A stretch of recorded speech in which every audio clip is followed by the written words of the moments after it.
PSC যখন দিলা ভাই পিএসসি তে বৃত্তি পাইতে হবে, পিএসসি তে বৃত্তি পাইতে হবে, বাপ মা পাগল, সমাজ পাগল, বৃত্তি বৃত্তি বৃত্তি, পিএসসি রেজাল্ট দিল, বৃত্তি পাইলা ধরো, হ্যাঁ। তারপর কি হলো, জিএসসি ক্লাস 8 এর বৃত্তি, জিএসসি, তোমরা হয়তো মনে জিএসসি পাও নাই, হ্যাঁ, আমার সময় ছিল, আরে জিএসসি বৃত্তি পাইতে হবে, 5 পাইতে হবে। তারপর কি করলো, ওরে আল্লাহ এসএসসি তে পাইতে হবে, এসএসসি তে পাইতে হবে, এসএসসি তে পাইতে হবে, এসএসসি তে না পাইলে জীবন শেষ, ভালো কলেজ পাবো না, হ্যান ত্যান মেলা কিছু।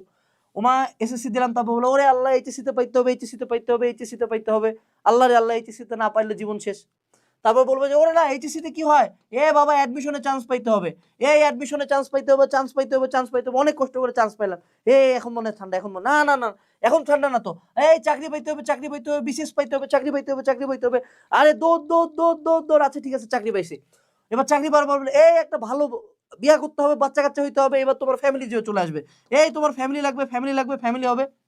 তুমি ফ্যামিলি বানাইছো, এই ফ্যামিলি হইছে, এবার ফ্যামিলির পরে কি বলছো, তোমার বাচ্চা কাচ্চা কেন ভালো না, তোমার ছেলে কেন চান্স পায় নাই, এই যে তোমার ছেলের এবার তুমি পিএসসি জিএসসি সাইকেলে ঢুকে গেছো।